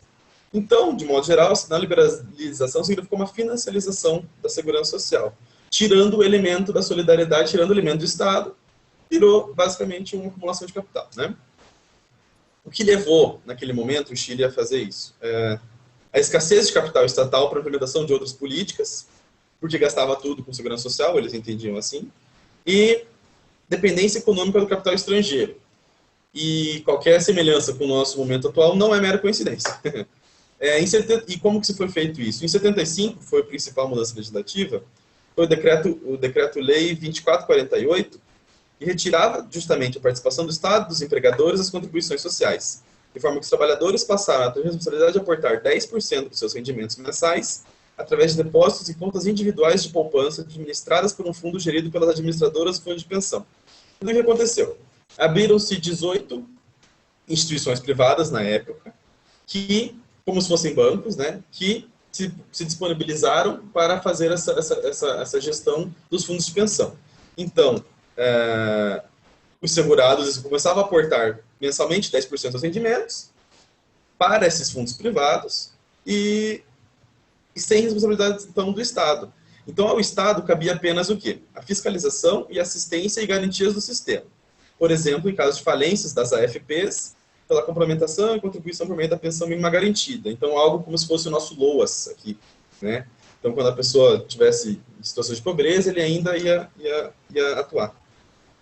Então, na época, os segurados aderiram massivamente por conta de incentivos fiscais, forte campanha publicitária e aumento de renda imediato, porque a contribuição, de fato, diminuía, né? Os empregadores aumentavam os salários se as pessoas aderissem a esses programas. Então, imediatamente, o que aconteceu? Aumento da renda dos trabalhadores, e no efeito público foi maravilhoso. O gasto de segurança social era de 34% e caiu para 22%. Então, uma redução imediata de 12% do PIB da Chile, era dinheiro sobrando. Então, deixa eu acelerar um pouco aqui. Em 99, cobria 96% da força de trabalho, só que em 2007, cobria só 55% dessa força. As pessoas começaram a parar de contribuir, né? Os custos de manutenção cobrados pelos administradores eram muito altos, porque chegavam a 16% dos depósitos mensais. Então, pararam de contribuir para o Estado e passaram a pagar os custos de manutenção dessas instituições privadas. Inicialmente, como eu falei, eram 18 e hoje são apenas 6. Então, existe uma concentração de mercado. Naturalmente, eles poderão cobrar preços que não condizem com a realidade. Então, em 2007, começou uma crise. Diante da crise que estava instaurada, a partir de 2008, o Estado chileno teve que justamente começar a intervir mais. Então, criou sistemas de pensões solidários e garantindo falência, déficits e distorções. Então, durante um tempo houve uma economia, claro, e depois, em 2008, vendo todo o problema, começou a ter que aportar novamente valores. Então, alguns dados aqui, atualmente, em 2019, as AFPs pagavam 1 milhão de pensões de velhice e invalidez, com um valor médio de R$ 1.100. Tá? E desses 1 milhão, 33% eram pensões de velhice, né, que eles chamam por idade. E 91% dessas pensões de velhice estavam abaixo do salário mínimo nacional. Então, eram valores muito baixos, porque os valores da aposentadoria por velhice, eles eram exatamente o valor que foi arrecadado, que foi capitalizado. E as pessoas passaram a não capitalizar, desde as crises cortavam as contribuições. Então, no final das contas, quando eles se aposentaram, tinham valores muitíssimo baixos, comidos pelas taxas de administração, e não só por conta disso, as convulsões sociais de 2019 e 2020, muito por conta, tinham como manifestação o sistema de segurança social. Então, no final das contas... Está concluindo? Concluindo, 1 minuto. Então, por conta disso, as revoluções, e eu avalio, e os cidadãos também avaliam como tendo sido, no curto prazo, foi ótimo, porque financiou um crescimento econômico muito bom do Chile, mas no longo prazo não sustentou e caiu diante de uma visão míope, eu acredito, no longo prazo não sustentou essa ideia. Então, é de se olhar a experiência do vizinho para a gente não repetir aqui. Então, por isso eu concluo. Obrigado. Bom, eu quero agradecer a todos os 5 apresentadores, né? E vamos, então, discutir as temáticas apresentadas. Vocês podem utilizar o microfone e podem também fazer pelo chat pergunta, né? Eu, em relação ao que você falou, Rafael, você fez essa comparação com a proposta encaminhada, né, pelo governo. Eu discuti muito a reforma da Previdência, estive 3 vezes no Congresso Nacional, e eu não consegui ver essa proximidade entre o sistema brasileiro, proposto pelo governo, que não foi aprovado, mas aquele que foi proposto, e o chileno, né? Porque o chileno não era obrigatório, aqui seria uma previdência obrigatória, o chileno não tinha parte da empresa, só tinha parte do trabalhador, né? Então, eu não consegui ver assim, a proximidade, a relação que você quis fazer, eu nem estou defendendo, mas você está comparando uma proposta que foi encaminhada e o que foi aprovado no Chile, dizendo que seriam semelhantes. E eu não vejo semelhança nenhuma, então gostaria que você tecesse algumas considerações. Depois, em relação ao conceito que o teu orientador faz, muito, quero registrar aqui a minha admiração pelo professor, mas tem muitos doutrinadores brasileiros e estrangeiros que usam o termo proteção social com o mesmo conteúdo que o teu orientador utiliza, segurança social, né? Então, é por isso que é até interessante quando eu imagino que no teu artigo você tenha pontuado que é a posição e tal, porque há muitos brasileiros, eu mesmo utilizo o termo proteção social como sinônimo de seguridade, e como eu utilizo o termo como sinônimo de seguridade, nós temos a Previdência que não concede o mínimo, ao contrário, nós temos prestações previdenciárias de R$39 mil no Brasil. Nós temos proteção previdenciária superiores a 39. Mas vamos pegar o regime geral e a emenda que determinou que todos os entes federativos tenham 6 mil da Previdência, que hoje é em torno de R$6.400. R$6.400, menos de 15% dos trabalhadores brasileiros recebem isso, né? Então, eu assim, faço esse registro em relação à tua temática. Eu queria também, em relação à temática da Larissa, né, quando ela menciona, né, ela trouxe números que a Previdência, o INSS é o maior litigante, né? O que acontece? Você pega, por exemplo, até ela comentou um estudo do Tribunal de Contas da União, e o Tribunal de Contas da União realmente fez uma auditoria em 2018 relativo às prestações concedidas em 2017, onde 92 bilhões do que foi pago, que o INSS pagou, é decorrente de decisões judiciais. Só que desses 92, talvez 12 estejam relacionados a equívocos do INSS. Os outros 80 são flexibilizações da legislação. O INSS não pode flexibilizar. O artigo 37 da Constituição determina que a administração pública tem que cumprir a legalidade, né? Então, está lá previsto, por exemplo, o benefício existencial, 1/4 do salário mínimo. Eu me impressionei porque o Supremo Tribunal Federal, em reclamação e recurso extraordinário, disse que o juiz pode flexibilizar. Aqui no Tribunal da Terceira Região, né, o TRF3, eles usam como parâmetro meio salário mínimo. E eu me impressionei porque no ano passado, nessa época, a lei aumentou de 1/4 para meio salário mínimo. E o mesmo ministro que foi relator da reclamação e que acabou gerando essa decisão que o juiz, no caso concreto, vai definir, ele afastou essa inovação legal de meio salário mínimo porque não tinha o custeio prévio.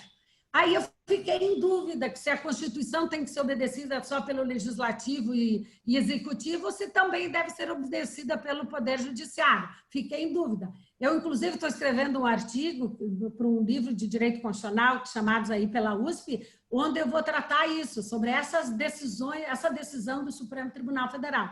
Então, na verdade, o Poder Judiciário tem estimulado essa judicialização, estimulado, né? Então, eu queria, assim, pontuar, inclusive a Larissa falava, né, que 18% de redução da pobreza. Eu até recomendo a todos que acompanhem, o Tribunal de Contas da União tem 4 acórdãos acompanhando o benefício auxílio emergencial, onde eles detectaram que com o auxílio emergencial houve uma redução em 40% da pobreza, né? Então, talvez o benefício previdenciário, na perspectiva do Rafael, talvez não tenha o condão de reduzir tanto a pobreza quanto, por exemplo, uma prestação assistencial como foi o auxílio emergencial. Eu até recomendo, vão à página do Tribunal de Contas da União, os acompanhamentos, todos os relatórios de acompanhamento e os acordos do auxílio emergencial, onde eles detectam isso, que nunca, nos últimos 40 anos, nunca teve tanta redução da pobreza como nesse período. Então, eu vou, assim, está aberto, né? Eu continuei falando porque não veio nada no chat, mas eu vou passar a palavra, então, para o Rafael, em relação ao que ele vê de proximidade com a proposta encaminhada pelo governo em 2019 e a implementação do chileno, né? E depois a Larissa em relação a essa judicialização. Passo a palavra a vocês. Obrigado pelas considerações, professora Zélia. As minhas considerações a respeito da proximidade, elas se deram exatamente por conta da proposta inicial, e a gente vê que não foi a proposta inicial que foi aprovada, né? E, inclusive, o ministro propôs uma capitalização inicialmente, uma outra proposta, claro, mas que não foi aprovada, então ela foi sendo cortada, e, evidentemente, não... o que veio a virar a emenda constitucional não é nem de longe perto do que se pretendia inicialmente na proposta, né? Não é igual o que nós observamos no Chile, né? Mas a minha intenção foi algo como um aviso, né, de que os ideais liberais estavam no governo e pretenderam impor as suas ideias, mas que, felizmente, foram sendo desidratados e não passaram. Então, a minha intenção foi mais ou menos essa, de mostrar como é lá para a gente, eventualmente, talvez pensar melhor numa nova discussão que vai vir e garanto que não vai ser daqui tanto tempo, né? Então, essa foi a minha intenção. Obrigado, doutor. Eu queria só pontuar, Rafael, que, na verdade, assim, o sistema brasileiro, a proposta garantia um salário mínimo. Além disso, ela não era obrigatória, haveria uma adesão, assim como foi o Chile também, né? Mas eu acho que nenhum outro país, nem da América Latina, mesmo que se tenha essa... Eu vejo na literatura, né, que aos países da América Latina, a privatização, ninguém fez da forma como o Chile fez, né? Porque quando ele não garantiu uma prestação mínima, quando ele não determinou a obrigatoriedade, porque assim, o nosso sistema é obrigatório, e eu vejo, Rafael, não sei se tu é aplicador do direito mas assim, a Larissa até falou dos benefícios por incapacidade. Eu canso de pegar processo de pessoas que recolhem o mínimo para ter benefício por incapacidade. Eu, inclusive, às vezes peço até que seja assim, tem até litigância de má-fé, porque as pessoas já recolhem incapazes. Aqueles que podem não contribuem, né? Porque, por exemplo, embora seja o segurado obrigatório, né, nós sabemos que o contribuinte individual depende dele o recolhimento. E a grande maioria, e não são só os de baixa renda, né? Uma vez a OAB do Rio Grande do Sul fez uma pesquisa, só 30% dos advogados recolhiam. Então, assim, quando não se tem uma obrigatoriedade, as pessoas não pensam no futuro, não pensam. E depois, eu costumo dizer, inclusive nos meus processos como membro do Ministério Público, eu vivo dizendo, Rafael, que se fosse no seguro privado, as pessoas seriam condenadas por fraude ao seguro, né? E no regime e em relação ao seguro social não se tem essa mesma perspectiva. E assim, por exemplo, quando vocês falam, né, da Previdência, eu não sei se vocês acompanharam, mas eu acompanho muito o direito e os recursos para a implementação do direito. Então, por exemplo, o regime próprio dos servidores da União tem um déficit em torno de 30 bilhões. 30 bilhões é quase 2 anos de Bolsa Família, Rafael. Então, assim, eu sempre tenho estimulado que os pesquisadores pensem na efetividade do direito, mas também nos recursos para isso. No Brasil, a gente tem a Previdência, e aqui novamente eu vou chamar a Larissa assim, nós temos a Previdência como instrumento de redução das desigualdades, mas como instrumento de aumento da desigualdade. Quando eu, como procuradora da República, vou ter um benefício de 30 e poucos mil, e quando vou pegar recursos da tributação da sociedade brasileira, eu costumo dizer que talvez um beneficiário do Bolsa Família vá financiar a minha Previdência. E por isso que, às vezes, quando a gente generaliza, os direitos sociais são para reduzir desigualdade. Não, eu digo que os direitos que reduzem desigualdade, o Tribunal de Contas levantou esse benefício, esse auxílio emergencial. Esse auxílio emergencial reduziu desigualdade, né? Porque pegou e foi dirigido aos trabalhadores informais, os de baixa renda e tudo. Então, assim, não é crítica, viu, Rafael, de forma alguma, mas é assim, que eu penso que a academia ela tem que contribuir para isso. Porque eu sei que todos nós somos aplicadores do direito, né? Alguns até, por exemplo, como advogado privado, pode defender algumas coisas, mas eu fico impressionado quando eu vejo que uma pessoa começa a recolher com 78 anos para ter benefício previdenciário. Eu vi um processo que a pessoa disse, imagina, a incapacidade própria da idade, a pessoa tinha 80 anos, aí eu fui ver, ela começou a recolher com 78. 78, a legislação brasileira já prevê uma incapacidade absoluta, porque concede uma prestação não contributiva.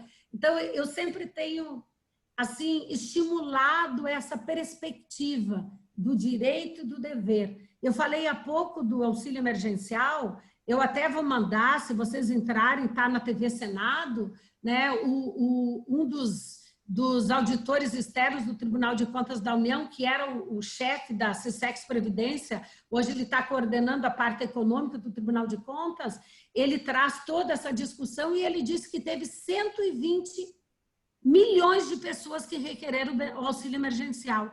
Olha a irresponsabilidade das pessoas, né? Aquela ideia, eu vou aproveitar aquilo que o Estado pode me dar, eu não tenho a responsabilidade receptiva, né? Mesmo assim, foram 67 milhões de pessoas que receberam ao menos uma vez, e a estimativa é de que no mínimo 7 milhões foram pagos indevidamente. Porque a gente não tem essa perspectiva de solidariedade no sentido de que eu não vou pedir aquilo que eu não tenho direito. Então, mas eu fico feliz assim que você diz, não, é essa diferenciação, e é importante trazer esse conceito do teu professor orientador, mas deixando claro qual é o conceito que ele dá, justamente porque se tu parte do pressuposto que tu esclarece o que tu quer dizer com o termo, não tem problema, mas é sempre importante ter presente isso, né? Eu quero te dizer que muitas das pessoas têm uma outra concepção do teu orientador em relação à proteção social, que não seria só o mínimo, que seria também o conjunto. Mas eu agradeço aqui, quero te parabenizar aí pelo trabalho. Larissa, você quer fazer alguma consideração? Sim. Professora, não, Tem 3 vezes você, Larissa. Pois então, professora, assim, na verdade, assim, eu concordo com absolutamente tudo que a senhora falou até agora. Eu não me apresentei, na realidade, eu sou mestranda, orientanda do professor Estrapasson, mas eu atuo como procuradora federal na defesa do INSS há mais de 10 anos. Portanto, tudo que a senhora falou é o que eu vejo no dia a dia, é o que eu passo, e atualmente eu trabalho numa equipe de benefícios por incapacidade, especificamente, e esse tipo de situação é diária, sabe? Então, assim, e a gente parece que, a impressão que a gente tem é que a gente está enxugando gelo, quanto mais a gente faz, mais aparece, e na verdade as pessoas nem sequer sentem que estão errando. Essa questão dessa diferenciação entre direitos e deveres, quando se trata do Estado, as pessoas têm, assim, o brasileiro, ele tem assim, uma perspectiva de que é devido. Se eu não pegar para mim, o político vai roubar. É mais ou menos essa, assim, digamos, em termos comuns, a realidade. Mas, enfim, na verdade, o que eu tentei trazer, até muito do que eu estou trabalhando, é tentar diminuir essa judicialização. Mas eu estou evitando, assim, criticar diretamente as decisões judiciais. Na verdade, meio que o que eu estou tentando fazer é buscar formas da gente melhorar administrativamente, porque, basicamente, eu não posso mudar o judiciário. Eu acho que é mais ou menos isso, a minha ideia. Então, é o segundo trabalho que eu faço, o artigo que eu faço, tentando trazer ideias de como melhorar a atuação administrativa do INSS. Eu vejo aqui que o Rafael diz, a ideia é o que é de todo mundo não é de ninguém, né? E, na verdade, como os recursos dependem da tributação e nós temos uma tributação regressiva, né? E, assim, por isso que eu digo, quanto... eu fiquei impressionada. Eu sugiro até... Eu vou tentar colocar o link aqui, vou copiar do meu WhatsApp o link do Tiago, do Tribunal de Contas da União, falando do auxílio emergencial. Eu fiquei, assim, é impressionante. Eu fiquei impressionada com o número 120 milhões, né, de pessoas requerendo. Eu vou ganhar uns 600 públicos, né, inclusive. E aí, assim, e mesmo muitos dos informais, e ele até traz essa questão, porque os informais nem sempre não têm renda. Na verdade, eles é invisível a renda deles. Então, cada um de nós, por exemplo, chama um encanador, né? Você paga em dinheiro. Então, assim, é por isso que eu trabalho uma cadeira no mestrado e doutorado que é a efetividade dos direitos sociais. E eu tenho trabalhado isso, né? Eu tenho que ter garantia do direito social, mas eu tenho que pensar nos deveres. Eu até recomendo a todos que estão acompanhando aqui, tem um artigo que é só botar ali na Rede Mundial de Computadores, está disponível, do professor Cassal Tanabás, que ele diz o lado oculto, né, a face oculta dos direitos fundamentais, os deveres e o custo dos direitos. Né? Aí ele faz todo um histórico, por que não se fala em deveres, né? E é impressionante, até o Rafael trouxe ali a emenda, né? Eu lembro que na TV, um telejornal estava fazendo todo dia uma entrevista sobre a reforma. E um dia entrevistaram uma faxineira. E ela disse, eu estou indignada que tem essa reforma, nunca vou me aposentar. Aí o jornalista perguntou se ela contribuía e ela disse que não. Então, ela nem passa pela cabeça dela que para ela se aposentar, ela tem que cumprir a contribuição. Nem passa, não passa na cabeça dela. E quando você fala de uma faxineira, até que eu admito, o problema é quando não passa na cabeça de ministros, de cortes superiores, de juízes dos tribunais, de juízes, que o direito também depende de custo. Né? Eu percebo, por exemplo, na aposentadoria especial, quando o Poder Judiciário estende, né? Existe uma contribuição específica para as aposentadorias precoces. O Supremo disse o seguinte, olha, o equipamento né, individual não obrigatoriamente afasta. Mas o que eu tenho visto, ao menos no tribunal onde atuo como membro do Ministério Público, é que eles afastam sempre. Eles, assim, não importa se tem ou não, e não tem nada, e é uma questão técnica, e isso é muito dinheiro que está indo. Eu estou quase desistindo, né? Eu estou quase desistindo, porque eu fico pensando assim, cada vez. Ontem de noite eu peguei um processo e eu fiquei assim, eu disse, não é possível. Eu vi nas redes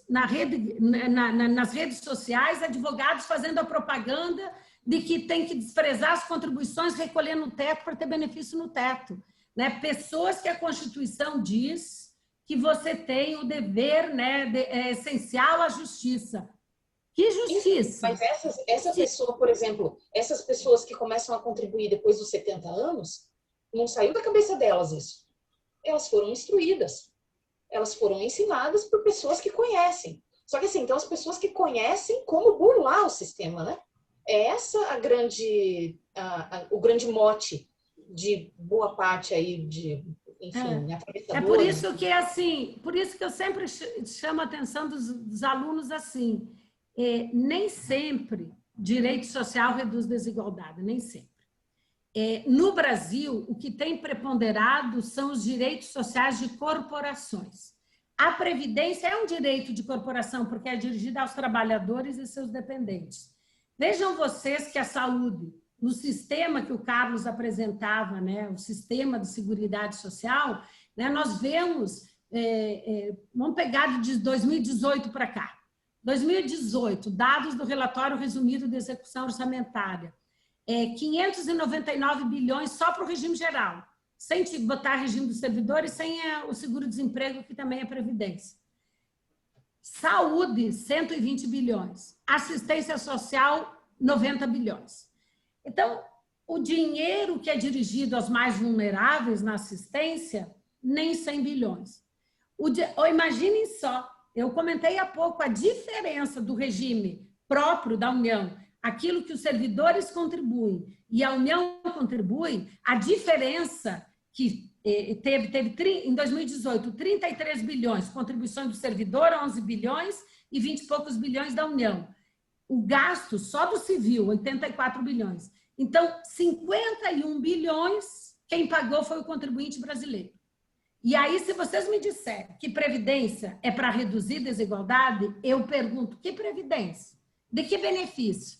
Né? Então, assim, nós que estamos aqui, vida acadêmica, eu acho que nós temos obrigação. Mesmo que, como advogado privado, você pode ter uma outra postura, mas temos a obrigação de trabalhar o direito e os custos que envolvem aquele direito. Você citava ali essa decisão do Tribunal de Contas da União, né? Onde ele demonstrou que é 1/4 do gasto. Mas, na verdade, por que eu vou buscar no administrativo, se o administrativo tem que seguir a lei, seguir 1/4, e eu posso, no judiciário, flexibilizar? E não é o caso concreto, como o Supremo disse. Eu atuo em 2º grau de jurisdição. Se fosse o caso concreto, o juiz de 1º grau e de 2º grau ia ter a mesma visão. O juiz de 1º grau diz uma coisa, os desembargadores dizem outra.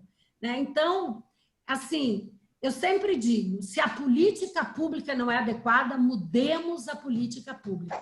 Mas não deixemos que o subjetivismo do julgador defina a política pública de segurança social, como quer o Rafael e o orientador de vocês, que quero aqui fazer as minhas homenagens, quero que estendam o meu abraço a eles, uma pessoa que estuda previdência sério, né? Porque tem muita gente que não, ele estuda previdência sério, tem algumas discordâncias, mas isso faz parte do direito, faz parte da academia.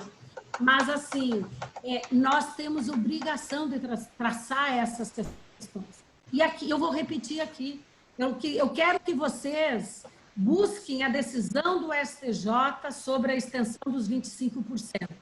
Lá, a ministra foi a relatora do voto, né, porque a relatora tinha entendido que não haveria, né, a prorrogação para as outras, a extensão para as outras aposentadorias, mas a ministra, para o voto, ela disse que não se aplicava o custeio prévio porque era assistência. Bom, primeiro lugar, que não era assistência. Em segundo lugar, que custeio prévio, nos termos do artigo 195, é para a Seguridade Social. Então, por isso que eu digo, aí você vai fazer, eles vão saber a jurisprudência alemã, o que diz isso, o que diz aquilo. Canso de ver isso em votos de ministros do Supremo e, às vezes, desconhecendo o nosso texto. Vamos pegar a Constituição, o Carlos dizia, né? O que é um sistema? Né? A Constituição diz que a Seguridade é um sistema integrado de ações dos poderes públicos e da sociedade. Né? Aqui, o Congresso de vocês, né? O título, Inovações Tecnológicas e Desenvolvimento Sustentável. Vamos trazer essa perspectiva para a proteção social ou para a segurança social, como diz o Trapasson. Né? Sustentável. O que é sustentável? Não é sustentável.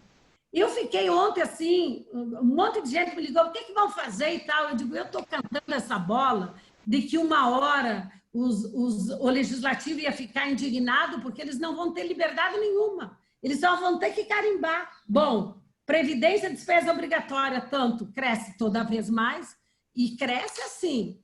Não é nesse partido. A gente tem que transcender ideologias.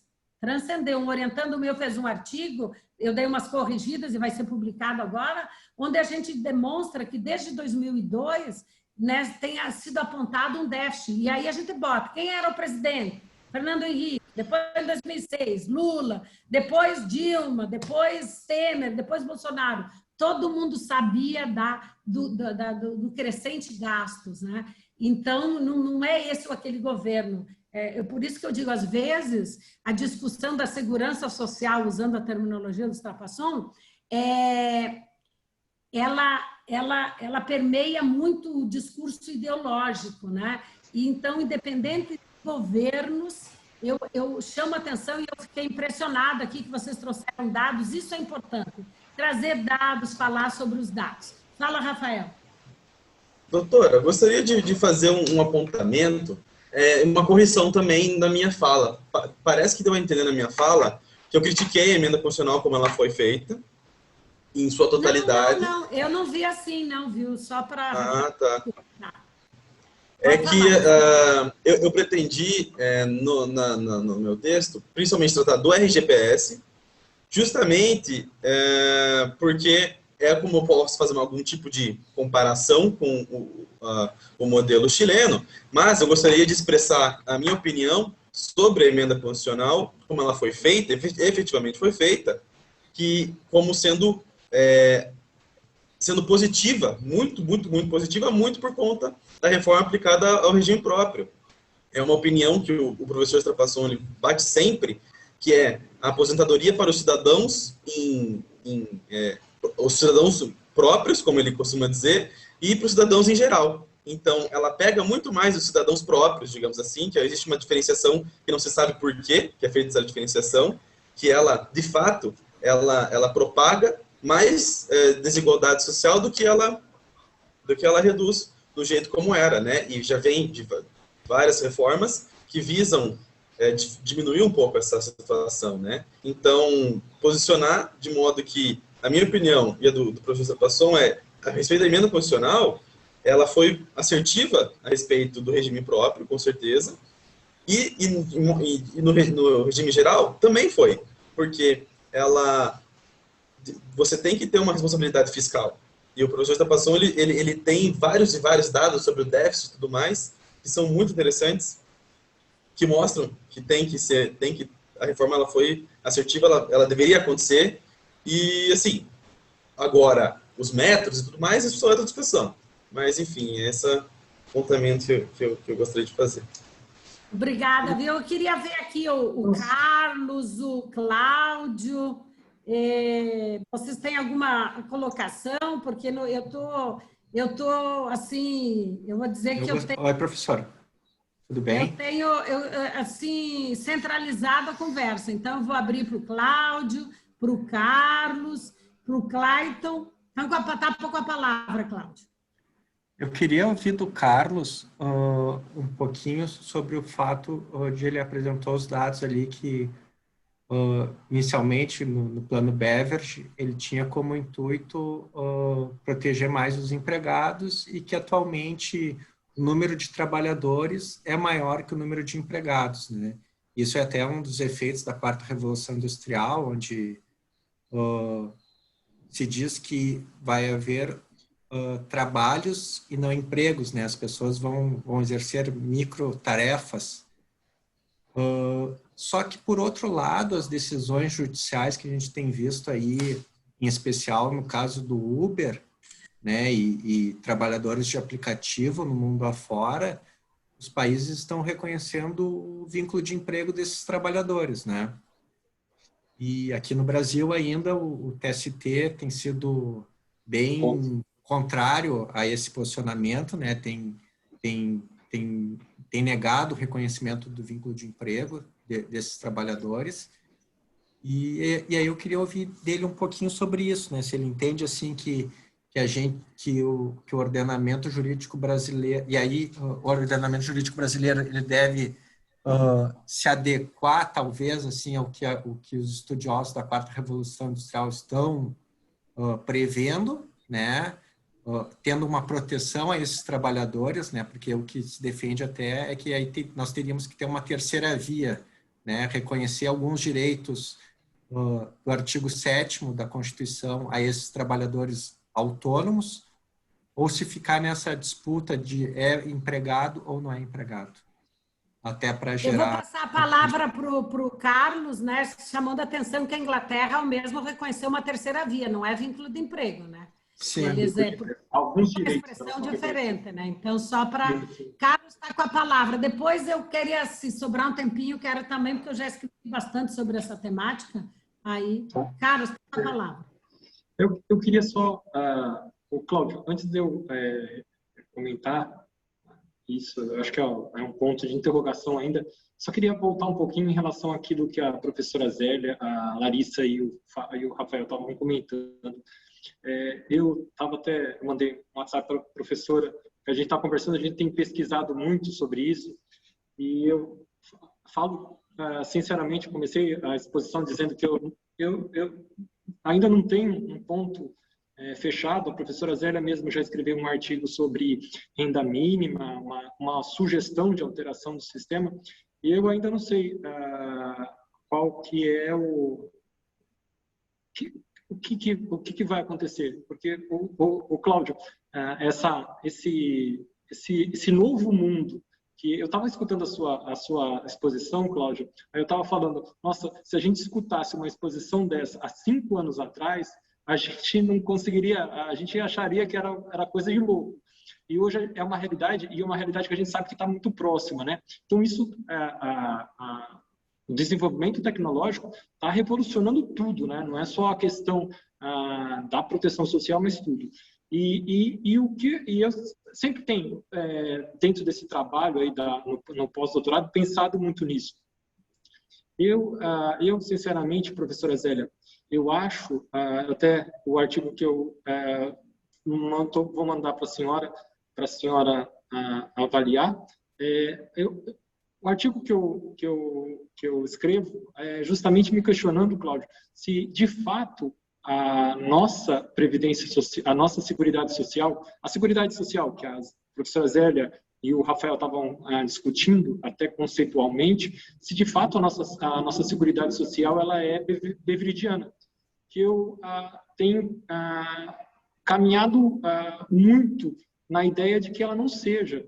Essas técnicas de proteção, de proteger mesmo, a olhar a previdência dentro dessa perspectiva da proteção do trabalho, e originariamente essa ideia do BEV de estruturar toda a teia de proteção, de contributividade, de proteção, pensando nessa relação clássica de trabalho, mesmo no Brasil, eu acho que essa distinção, a técnica de provisão, que é a técnica de seguro, que é a técnica da previdência, ela nunca se propôs, pelo que a gente lê do relatório BEVT e pelo que a gente lê da doutrina internacional, que a técnica de provisão ela se propusesse a ser redistributiva. Ela nunca teve o propósito de ser distributiva. No Brasil, a gente tem o desenho do sistema de previdenciário desde o começo, dando alguns benefícios e eu acho que dos slides da Larissa, eu até tirei algumas fotos, a gente vê muito isso, que a proteção, a aposentadoria para a pessoa, a aposentadoria por idade, principalmente quando a gente trabalha com os benefícios dos trabalhadores rurais, a gente vê que o aspecto, a técnica é muito mais de ajuda do que contributiva. Então, a gente tem já uma miscelânea aí de desnaturar, se você desnatura as duas técnicas. Então, você já tem uma confusão dentro do próprio sistema. Quando você traz para a realidade essa questão que você apontou, Cláudio, dessa precarização que já está acontecendo na relação de trabalho, e ela já acontece ainda que não dos efeitos, a gente pode falar não dos efeitos imediatos da Revolução Industrial, a precarização, o fenômeno da pejotização que a gente já tem no Brasil, todos aqueles problemas, a precarização da relação de emprego no Brasil já é uma realidade, ainda que a gente já não esteja dentro de um processo de Revolução 4.0 propriamente dito, assim, do que eles potencializam, de quais serão os efeitos. Então, eu acho que a gente já tem uma desconstrução. Por isso, Cláudio, eu sinceramente, juntando esse horizonte da Revolução 4.0, dessa desvinculação da relação, ou vamos dizer, não precisa nem falar em desvinculação, porque como vocês mesmos comentaram, na Inglaterra, meio que eles fizeram um meio termo, eles reconheceram alguns direitos trabalhistas, mas nos disseram que a relação é de trabalho, é de emprego.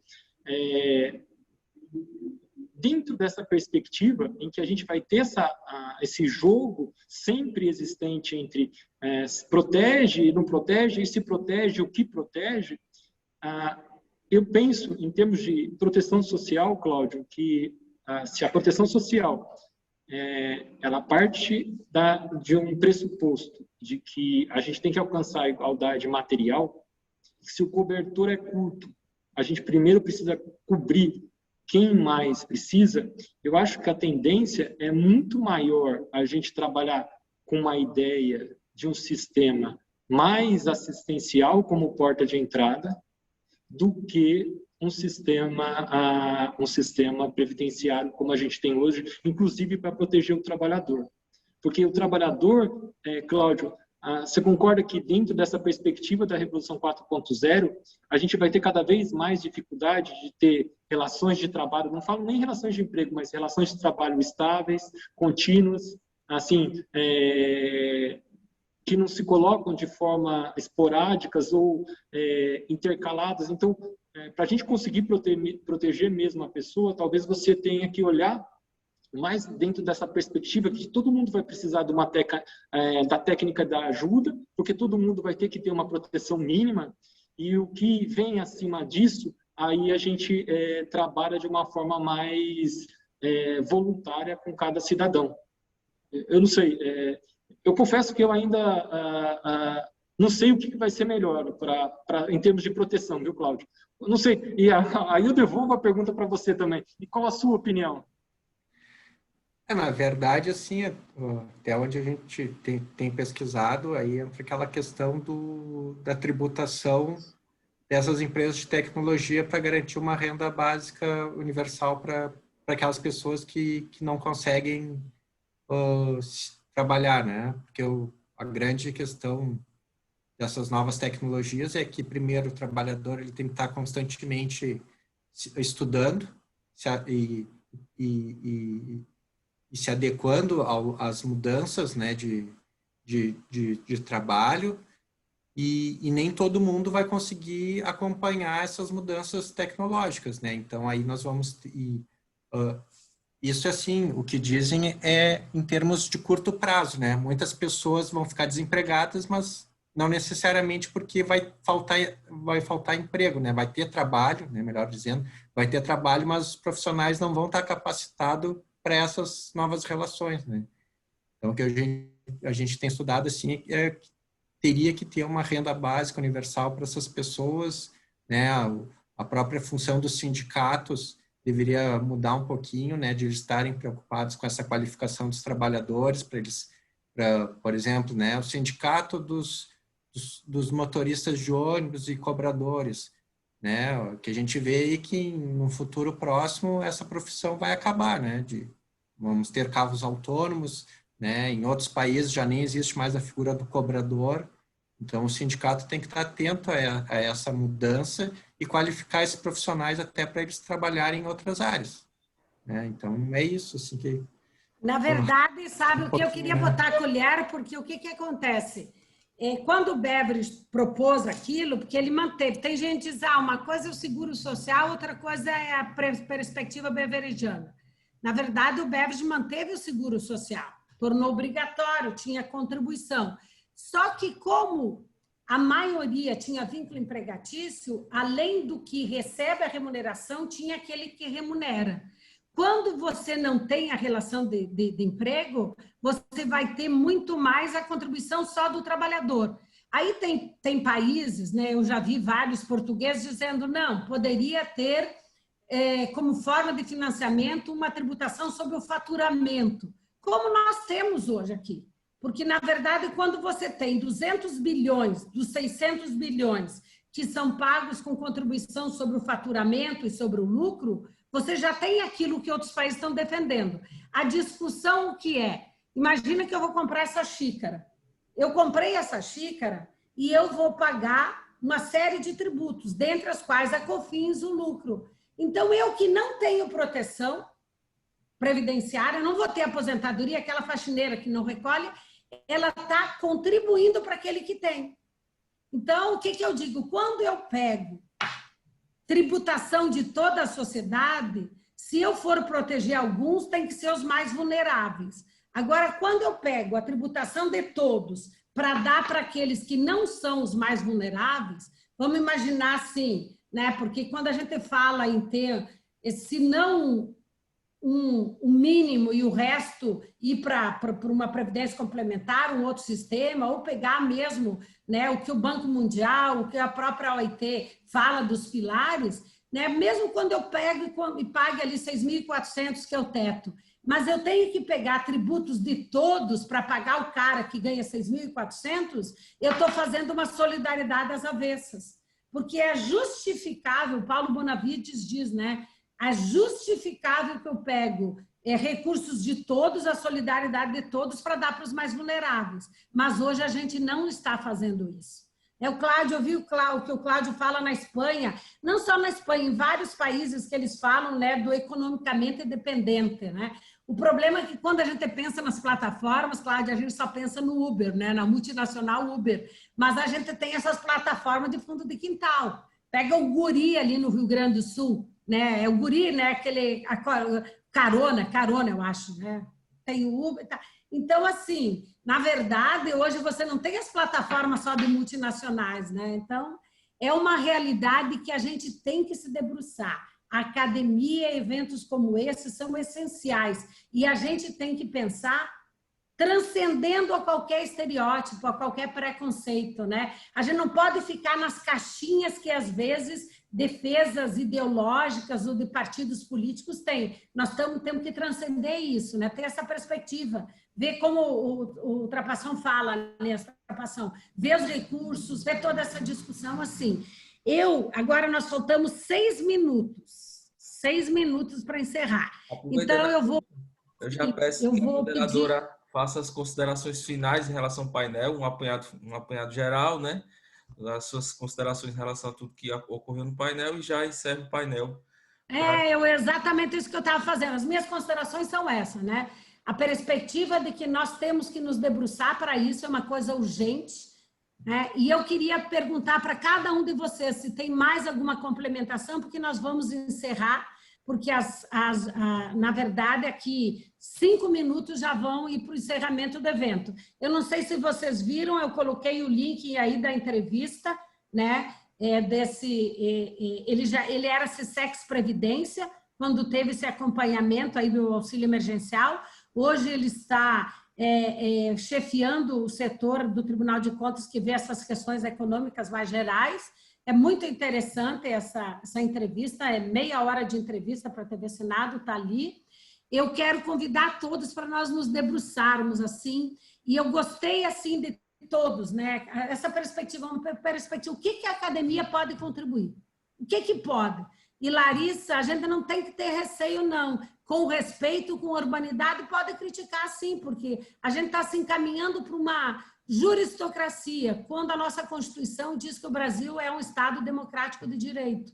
Então, eu faço isso sem medo de ser feliz, certo? Porque qual que é a ideia? A ideia é que nós somos aplicadores do direito, mas nós estamos também tentando pensar academicamente, em que medida a academia pode. E eu vejo que todos vocês, né? O Cláudio trouxe dado, o Carlos, a Larissa, o Clayton, o Rafael, o Clayton pegou, inclusive, né? Quem é que fala, o que falam sobre mínimo existencial, né? Ele comentou a diferença entre mínimo vital.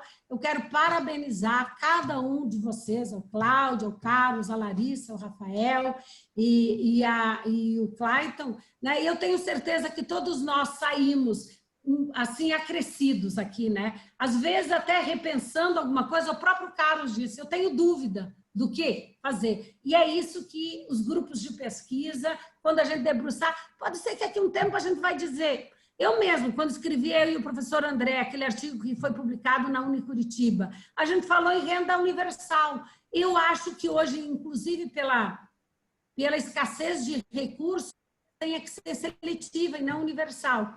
Mas a gente não pode ter medo de depois mudar de ideia. Só muda de ideia quem continua pensando e quem continua pesquisando e refletindo. Então, eu vou declarar encerrado aqui, se alguém quiser dar uma palhazinha de 20 segundos cada um, senão eu encerro daí as atividades desse painel, registrando meus agradecimentos a Iberujur. Quero agradecer ao Breno, que fez toda essa interlocução. Eu digo o seguinte, só tenho aprendido com vocês, viu? Comentei isso no evento lá do Porto, em dia 29 e 30 de janeiro, né? Que eu fiquei impressionada como o Iberujur assim, se adaptou a essas novas tecnologias e permitem tudo isso, e está tudo prontinho e maravilhoso. Eu, inclusive, eu vi uma coisa naquele congresso, eu comentava com o Fábio outro dia, que é meu amigo, né? Eu disse para ele que aquele congresso valeu para mim com uma frase de uma professora da Lusófona do Porto. Ela disse, nós teremos escravidão fiscal. Né? Como a gente não tem pensado, não tem refletido o que significa conceder um benefício para uma pessoa que contribuiu uma vez, um benefício no teto, ou 12 meses, né? Nós estamos criando para as próximas gerações uma escravidão fiscal, porque a conta vai ter que ser paga. Né? Para mim, valeu aquele congresso só essa frase. Né? Então, Cláudio, Carlos, Larissa, Rafael e Clayton, querem mencionar alguma coisa ou vamos para os finais?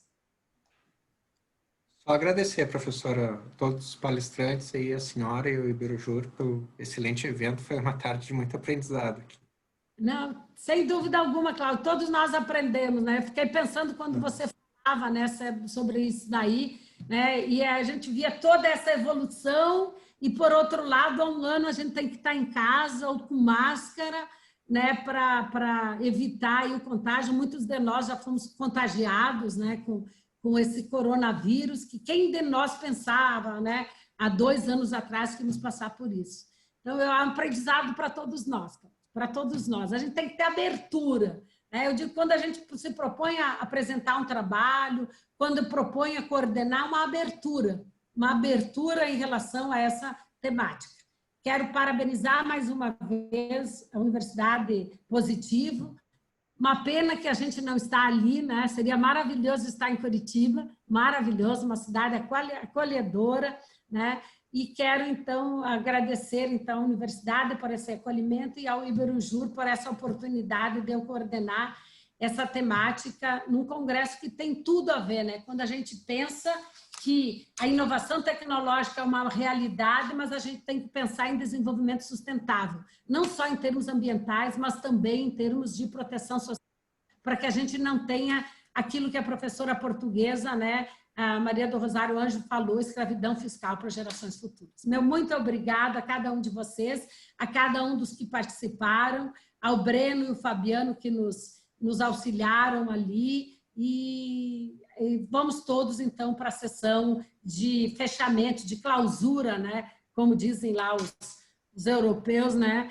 Então, desse evento que tivemos ontem e hoje, que nos acrescentou tanto. Muito obrigada.